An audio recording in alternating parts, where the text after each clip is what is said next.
Welcome to Fiery Discourse, your podcast for media featuring dragonesses, female dinosaurs, and other similar saurians and scalies.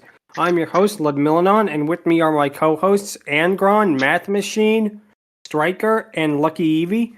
Today is our 9th episode, and we're discussing Luck from 2022, so let's get things started. So shame it's not number 7 because that's lucky the number star. 7. Of course. Exactly. But still good enough here. So this is the first movie from Skydance Animation, which is a brand new studio. And for a studio's first movie, this is really, really good. It's not on the level of like a Toy Story or Snow White, but this is an excellent movie. In fact, and this is my opinion here, this reminds me more of Pixar than what Pixar is making nowadays. And I think a lot of that is due to the animation style and basically the characterization. You probably could slot this in between like Incredibles and Cars and it would fit perfectly, I think, in that niche of like the, classic Pixar era. And of course, the animation style is definitely the strong point of this, especially for like a first time, it looks very good. It's not on the level of something like, say, Open Season or that looked, unrendered in some parts. This legitimately looks fantastic. Absolutely. Okay, actually, on the topic of Pixar, I want to defend them a little bit. There are two examples that I'm not going to mention here that are definitely still keep to like some semblance of credit for Pixar. But yeah, seeing the rest of them, yeah. Also, not going to talk about Soul because reason. Yeah, and the Elemental trailer that just came out today, in case you're wondering when we're recording this, it seems aggressively mediocre, basically. But this isn't a topic about Pixar movies. We'll save that for another episode. This is a story about luck, and this is a really, really fun, charming little movie. I think that, Sam is a really good protagonist. She gets a lot of good development, and for like a CGI movie, the slapstick, like at the first 20 minutes of the slapstick, is really, really well done. It definitely reminds me of Monsters, Inc. And really, as a whole, this movie is really reminiscent of Monsters, Inc. in its world building. And I say that with the highest compliment because Monsters, Inc. is my second favorite Pixar movie after WALL-E. So, this is a great, great compliment because this movie is a lot of fun. It's not as good as Monsters, Inc. It's not as... it's not quite close to being a classic, but it really comes close to hitting the bar, I feel. It comes just close enough. I kind of want to say it's better than Monsters, Inc. in like certain aspects, but I mean, okay, don't get me wrong. Monsters, Inc. is definitely a classic, but I feel that in some places the animation rendering and whatnot don't necessarily hold up. If you know what I mean. I can see that. In some areas, with some of the designs. I can give you credit for that. But no, like I say, this movie it's set in the modern day, but what's interesting about it is that this really could have been set in any time, in any location, and it really would have worked the same.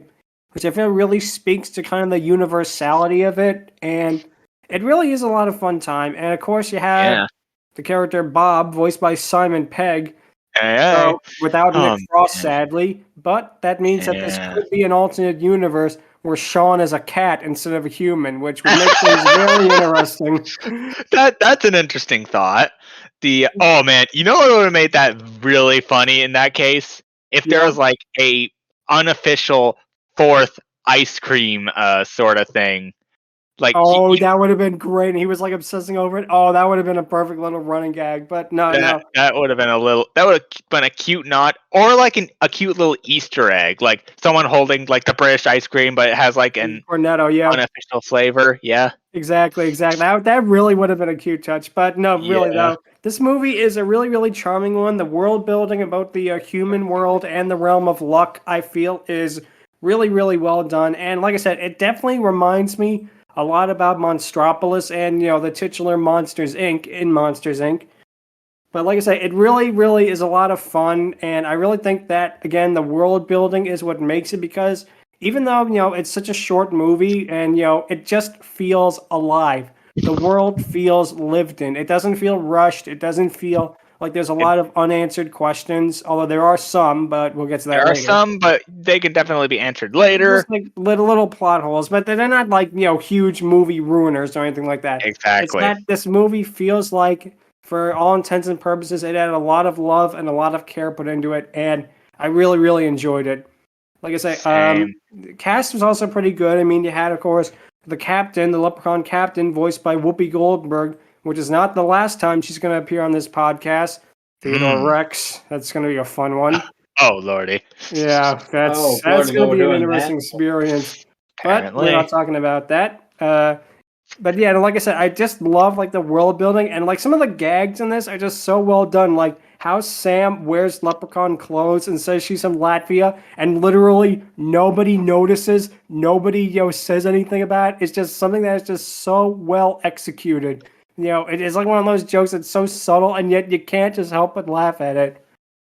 Yeah, and like I said, just the whole thing with the, cosmic divination of basically how good and bad luck are doled out and how it's like some kind of a cosmic force, weighed and stuff like that. It definitely is an interesting concept. And I like to joke that with the leprechauns, that the Warwick Davis Leprechaun started out working here, but he was fired because he was too homicidal. I want me gold! Oh, Lord. Oh, bro, you did not. Yeah, I know. Okay, sorry about that. Did not go there. Sorry about that. I couldn't resist. I could not resist. Jesus. Oh man, that is now my headcanon. How dare you? Okay, but seriously though, that this really, really is a fun concept. How they use like symbols of luck, like the leprechauns, like the bunnies, who are kind of like the CDA guys from Monsters Inc., but in a different way. And it really, really is a cute idea. Basically, how the whole good and bad luck world divide is an interesting like concept. How it's like, the bad luck world is literally the complete reverse of the good luck world. And of course, the good luck world is ordered, set, structured, while the bad luck world is chaos and fun and parties. And speaking of parties, they have the bar run by Rudy, who is voiced by none other than John Ratzenberg, who was in a bunch of Pixar movies. He was Ham from Toy Story. He was the Abominable Snowman from Monsters, Inc. He was the Underminer. He was Mac from Cars. He was in basically every single Pixar movie until I think like maybe 2018. Then they just stopped using him for some reason. It's good to see him in here. That's a missed opportunity. It's like hearing his voice in this. It just feels right. It's like, he's still here with us, I also like how I also like that world as well. Like it's mainly the reverse, yes, but it has one little bit of luck that keeps everyone going. No, that's the whole thing. As well as pretty much basically. Yeah, it pretty much they keep going despite the bad luck, which is something actually that reminds me of the Oracle of Delphi twins from Jake Long. Because one sees so much bad that she can only see the bright side, that she can only look on the bright side because of it, while one of them is dour because she sees so much good, which is pretty much boring. Exactly. But yeah, like I said, the moral of the movie overall is basically very well done. That how good luck is actually needed to basically go on is definitely one that I don't think has really been explored in an animated movie really before this. And it's one that I think really, really hits home. And like I said, the all tiki motif, of course, is a fun touch because you think it's going to be all like dark and gritty and that, and then to have it just be kind of a reversal, but a reversal that works. It really is such a cute touch. Yeah, it's very interesting. I also like the little I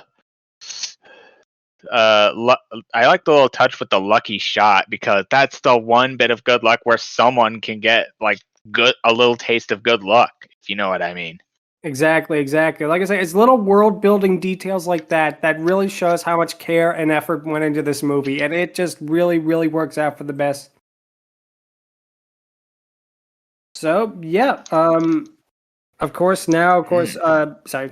We can't talk about this movie without talking about the main lead herself. No, not Samantha Green. We're talking about Babe. Oh, she is such a fantastic character. She is one of the standouts of this movie, and she does, it really, really, she is one of the characters I think that really, really sticks out for more reasons than one, haha.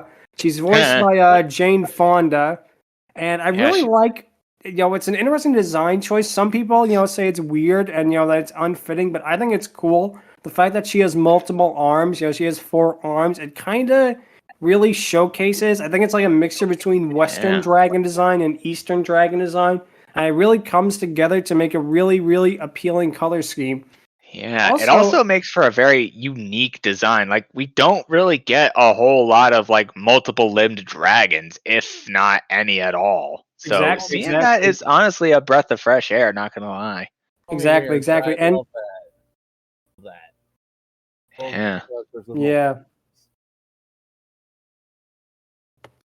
Yeah, exactly. So her color scheme was originally different because I don't know if you remember this. This movie kind of went in development hell for a while, and the picture that showed, it was one picture that they had basically to represent the movie. It was Sam, Bob, and Babe basically standing out and staring outside of a window or something.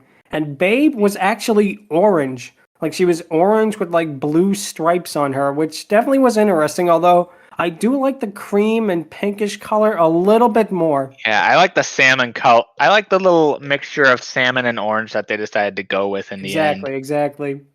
They still got the blue stripes though they made him a little more periwinkle, I think.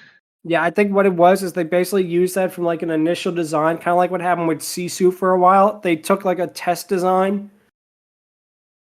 and all the marketing basically took it and ran with it, basically. So that's what happened there. Also very interesting that they referenced that in the movie as well. Like, it all started with like one window. Exactly. And a dragon. And a woman. And a cat. Nice. But yeah, I love like the running gag of her using like the breath spray to control her fire. And actually the first time I saw this, which is probably when it came out, that the part when she, basically she was demonstrating on how she basically controls luck and uses their fire and that, and she moves the elevator up to look at Sam and winks at her. That was almost like them being a couple in a way. Yeah, and that was like something that was like, how did you like that wink at her? It was like, whoa, wait a minute, what are you implying here? Of course, they didn't go with that because they had the character Heimdall the unicorn be like her boyfriend.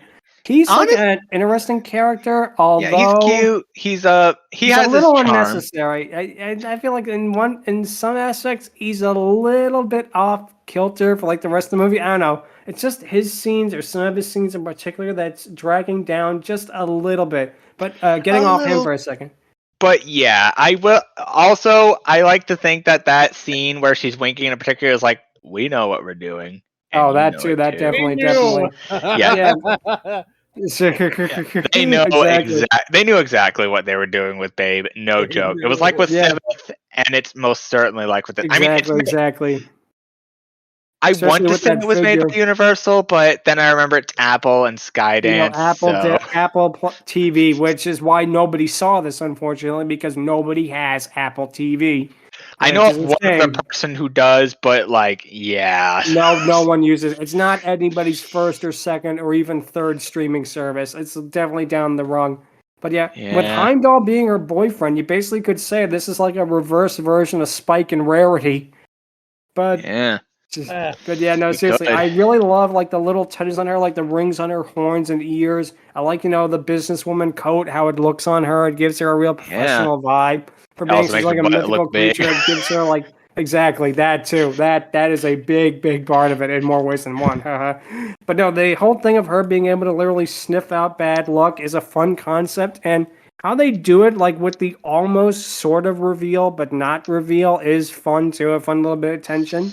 Yeah, I also like how Babe overall, like, there was no clear antagonist in there at all. Like, everyone was more or less protagonistic for the most part, but Babe more or less skirts the line as misguided, so to speak. Like, she wants what's best, but sometimes her what's best kind of interferes with like what's actually good for everyone. Like, and in a way, kind of makes her a sort of flawed protagonist, which I really like. That the same could also be said for I will say this about Toy Story 4: the villain, despite looking villainous on the surface, honestly felt less like a villain. Like, if that makes any sense. Like, it was more like she just once she got what she wanted, she didn't like toss them into a pit, leave them in an incinerator like Lotso, but she actually like just goes on her way to try and be wanted. Exactly. But like I say, when I first saw this and they had the part with her trying to use the 2 good luck talisman to get rid of bad luck, like what Sam told her before, which is another nice callback. I was so afraid that they were going to make her like a twist villain, like, oh, I was the bad guy all along, and I was like, oh God, please don't do that again. Technically, they kind of did, but in a way that makes her relatable. They didn't really focus on it, which I am. She was like a twist villain, it wasn't really done enough to the detriment of the movie, and she wasn't she wasn't villainous like say Hans was villainous, or like Bellwether was villainous, or like the oh God, what was the guy from Big Hero 6? That was his mistake. That guy, Robert Callahan. That guy. Thank you, Callahan. Yes. Yeah. Exactly. But it wasn't like that where it came out of nowhere. This I felt was something that, yeah, she might be a twist villain if you want to get really technical about it, but it definitely isn't one to where it really annoys me like some of the other ones. Yeah. Disney rode that trend hard back in the day, and it got obnoxious. It really did. Of course, now they have no villain, which is arguably even worse, but that's a story for another time. But yeah, no, I really liked how, they developed her character, how she learns basically to accept how bad and good luck can work together, and the realms are brought together, which again, a very, very nice touch. And yeah. Yep, and then of course she goes to the tiki bar and she gets the special drink, which is set on fire. I call it it's like the Flaming Mo 2.0.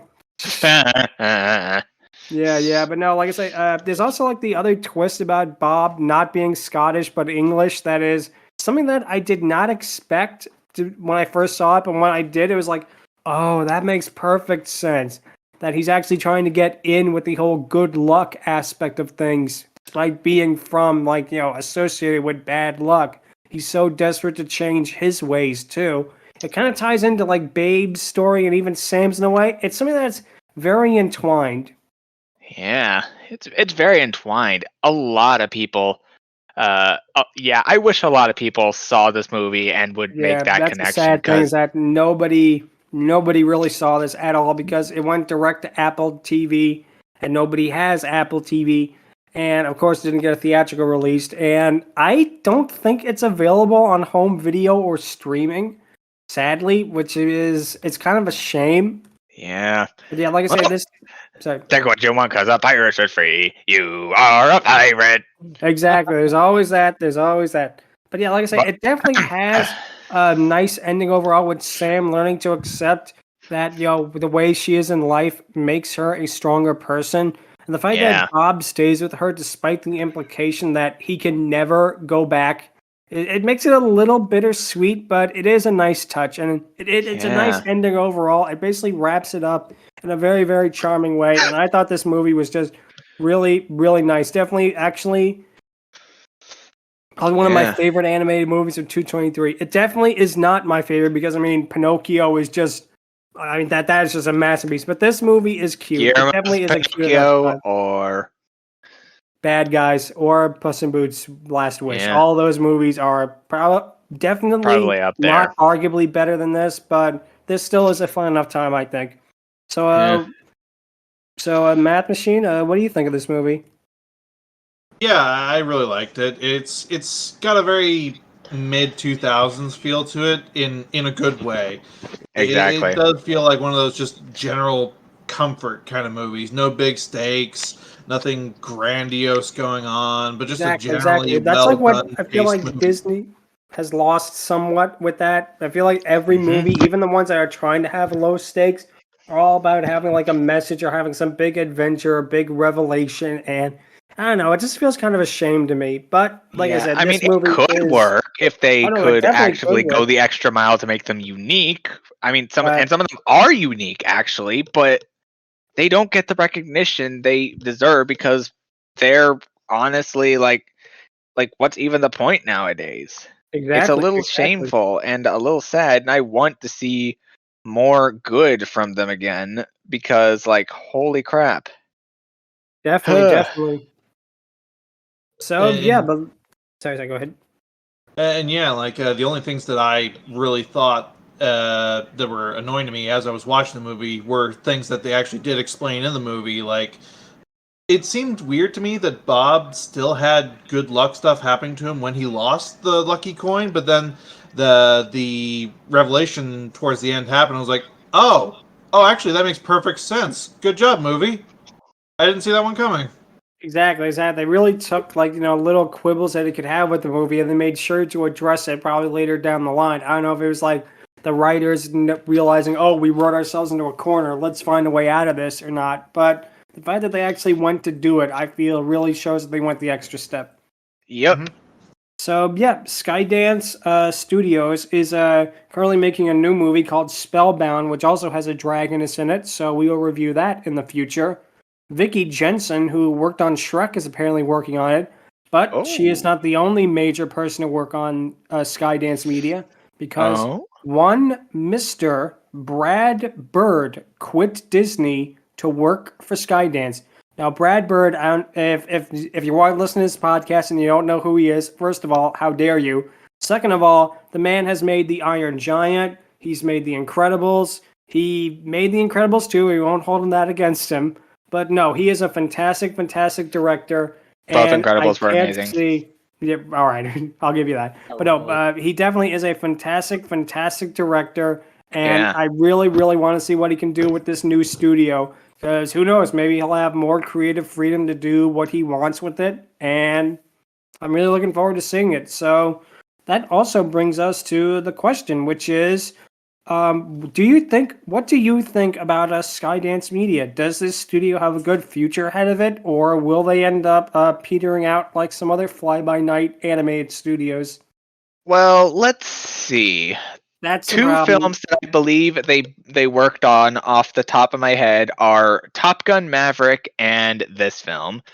The latter of which is unfortunately unable to be watched because Apple TV. So you are a pirate. Fiery Discourse does not promote pirating. Please do not do so. Of course. Only unless you have to. Anyways. But yeah, I think they have a pretty solid future ahead of themselves. I mean, if those two movies are like any indication, I've heard a lot of good things about Top Gun Maverick, and I've also heard and I really enjoyed Luck. Like, it's a fun movie. It's a really cute and clever movie, and I think it deserves more love and more like people watching it than like people really are, because like if all the negative reviews are like from a small few, then that's clearly saying something about the program that it like got released on, because honestly the film itself is very much fine. Like, a lot of people with like more analytical mindsets have valid stuff, but I mean, the people who also enjoyed it have valid things to say about it too, and I feel that those things shine through more than like the negatives. It's a safe movie. It's a comfort movie.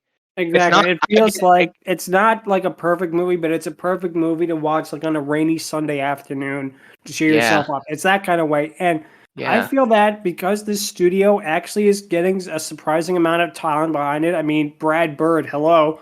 I really hope that this studio can do great things. But nobody cares. Oh, yeah, him. But yeah, let's just not talk about that guy at all.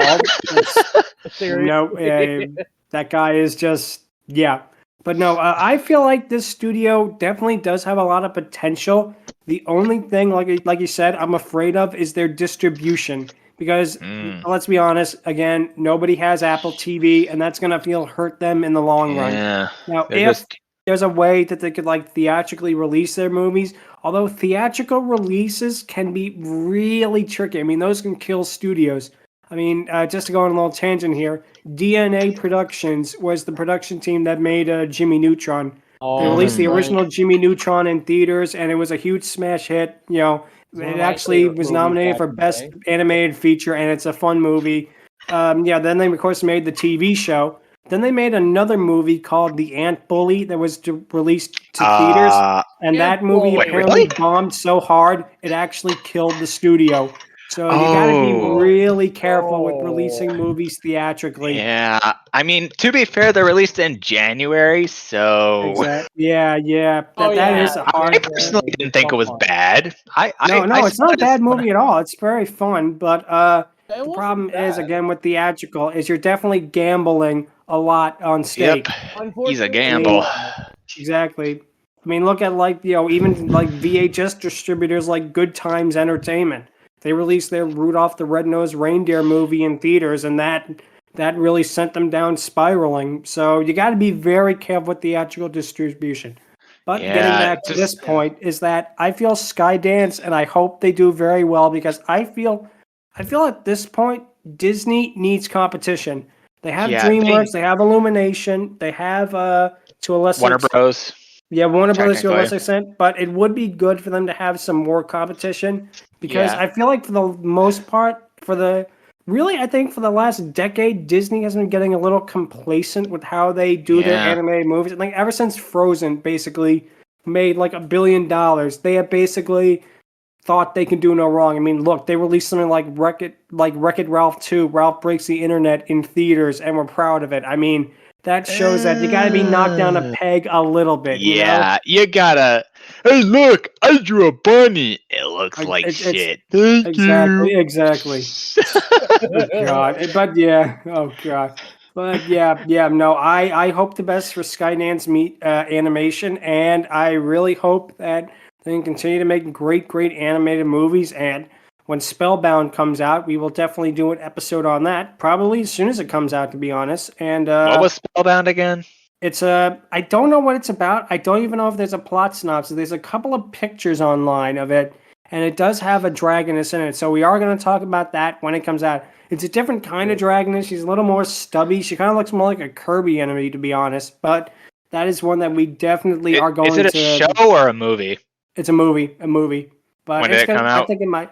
I don't know. I want to say August, September maybe, but I'll have to look it up. I'll look it up and we'll get back to you on that.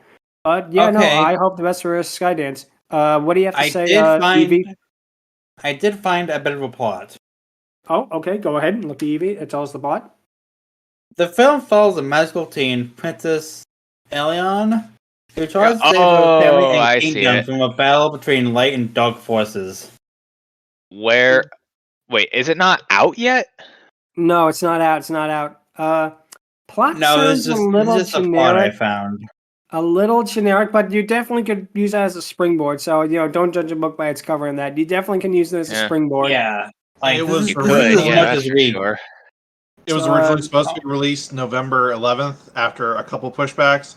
They've now unlisted the release date again, so my guess is production is just going a bit slower. Or kind of like what happened with Luck, because I know Luck was going to be released in 2021 at one point. I remember it said October 2021, and it got pushed back. So that's what happened. There might be what's happening with their other movie, but hey, like Miyamoto says, to paraphrase Shigeru Miyamoto, a delayed movie is eventually better. I mean, on the one hand, Duke Nukem Forever, but on the other hand, I can see his point. Yeah. Oh no, it's another. Someone only had two different names. Yeah. So, Mathmachine, what do you think about Skydance Media? I think the studio, first of all, good starting movie, and I think that as much as it may seem like a detriment that they have a contract with Apple, I think it actually could work out to their advantage. They've basically secured finances, so that's not going to be an issue, and they can release these first few movies, get their name out there. So if Apple just decides we're not going to do this anymore after they've already paid for the previous movies, they'll be able to find distribution partners for following movies if they're of the same quality. Good point. I never thought of that way before. That is very true. Excellent. It's one of those things that it could be to your detriment, but given how prevalent spread is in the internet these days, I think they could actually make it work to their advantage if they know what they're doing and if it gets out far enough. Exactly. But yeah, no, definitely. I definitely can see that point. You know, a word of mouth, especially with the internet, it definitely can be to your advantage or sadly to your disadvantage. Because like maybe what happened with this movie, if a bunch of negative reviews can get out like before anything, that can really knock people's opinions down. Yeah, and I'm looking at some of these scores. Like, I mean, 6.4 out of 10 on IMDb isn't bad, but 48% on Rotten Tomatoes. That's really low. Well, that's hurtful. That's a little bit. It should at least be in the 60s. I see the audience rating summary. There are more 5 stars out of like 4s, 3s, 2, 1. So that's a good sign. Start. That's a good sign. I've actually looked into why this movie has a lower rating than not, and every review I've read or heard that goes particularly negative does so for the Lassiter-shaped elephant in the room than the actual movie itself. God, that it's because of Lassiter. That sucks. That's lame. Stupid. That's lame because he made a good movie, for fuck's sake. You shouldn't let one thing ruin it. I can see why it could happen, but on the other hand, a lot of other people worked on this, and that really is such a shame. Yeah. Wow. Also, if John Lasseter made a movie like this, then honestly, it's telling. It's telling because it's a good movie, and people need to know that it's a good movie. I know. I mean, sometimes the worst people can make good things, unfortunately, and it's the problem. But anyway, Stryker, you have anything to add? Nothing really, other than just I wish them luck on their next movie. Actually, nice one.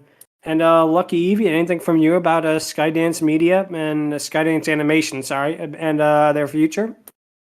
I have no opinions, but I do have more info about Spellbound. Oh, go ahead, by all means. It's undergone 2 name changes. From one was Split, and the other was The Unbreakable Spell. Okay, both kind of generic titles. There's apparently going to be a game.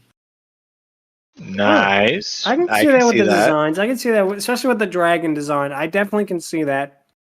Yep. Yeah. Kind of want it to be a game now more than a movie. Definitely looks like a rideable mount kind of thing, more than a character, to be honest. But I definitely can see that.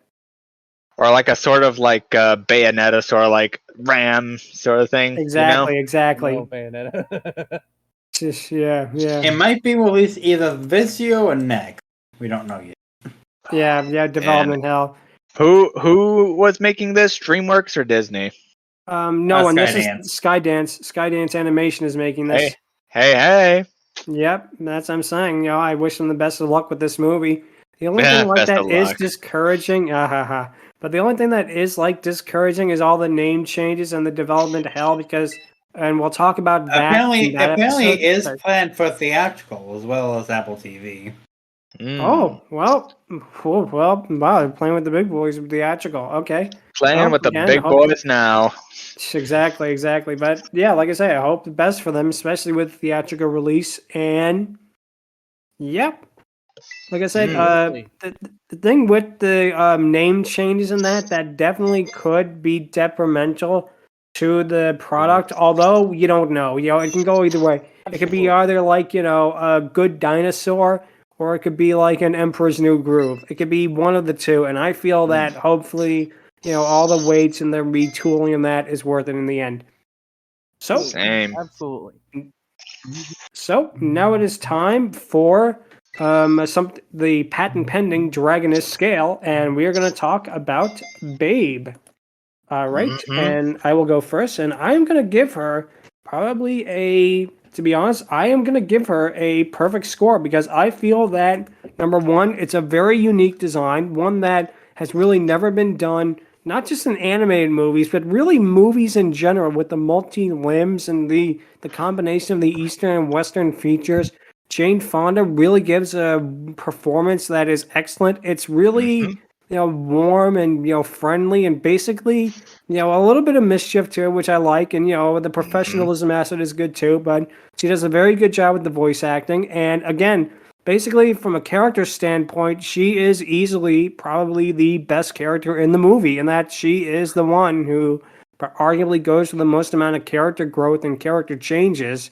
And she really has a lot of good personality and backstory behind her as well, that I really have to give her kind of a perfect score.